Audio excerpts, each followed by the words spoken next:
vers Jaguessa, peut-être pour une question que l'on avait laissée dans une précédente émission et sur laquelle il faut absolument que l'on revienne parce que la question est à tout le moins intéressante.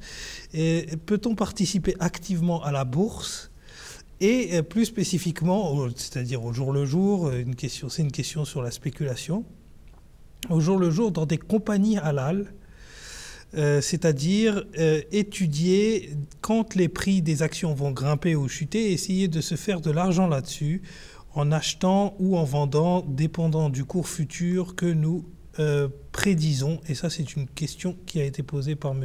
Wassim Dioulfou.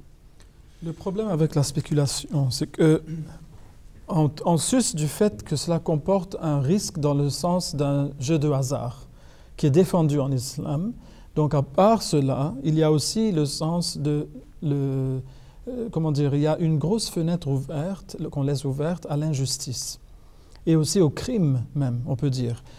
Car quand on va aller dans la spéculation, on pourra donc forcer les prix à monter ou à tomber aussi, dépendant de combien d'argent on est en train de mettre dedans. On se rappellera que quelques années de cela, les États-Unis avaient utilisé l'Arabie saoudite pour faire du tort à l'économie russe, en demandant à l'Arabie saoudite d'augmenter la production du pétrole à tel point que le prix du pétrole va tomber, et ensuite, cela a fait beaucoup de tort à l'économie pétrolière russe.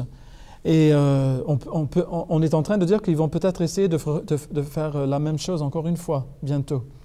Donc, quand on a ce système en place, on peut faire du mal à beaucoup de gens.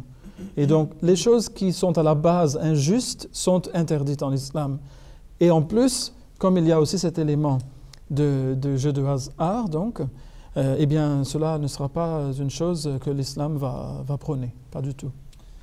D'ailleurs, souvent ces questions de spéculation sont liées à des taux d'intérêt et éventuellement se faire de l'argent sur des taux d'intérêt, etc. C'est vraiment très aussi défendu en islam. Défendu en islam, mais c'est partir en guerre avec Dieu. Voilà, c'est partir en guerre avec Dieu. Mène toujours à la guerre. Exactement. Cela vous mène toujours à la guerre. Et aussi, je pense que tout cela, c'est de faire de la surenchère dans toutes ces choses. Et le saint prophète Mohammed, il a interdit cela. C'est-à-dire que s'il y a des pourparlers entre deux personnes qui veulent faire un commerce, ne faites pas de la surenchère. N'essayez pas d'augmenter les prix artificiellement. Donc, ne gâchez pas les choses aux gens. Voilà. Donc en fait, merci de me rappeler. Cela montre que vraiment, sur tous ces aspects, la spéculation, elle comporte des éléments très très négatifs, voire sataniques. Donc, qui peuvent faire du tort à beaucoup de gens, à des millions de personnes sur Terre. Donc, vraiment, il faudrait que les musulmans s'en abstiennent. D'accord. Et c'est vrai que, juste simplement pour reprendre ce que vous venez de dire, je crois que le deuxième calife, lorsqu'il fait l'interprétation de tous ces versets sur le jeu du hasard, etc., et surtout sur les intérêts, il dit qu'à terme, ça va aboutir à enrichir les plus riches et à appauvrir les plus pauvres. Et c'est vrai que dans différentes sphères dans lesquelles on pratique les taux d'intérêt, on pratique ces utilisations boursières diverses, etc., on s'aperçoit que le fossé, la classe moyenne, ce que l'on appelle la classe moyenne, est en voie de disparition.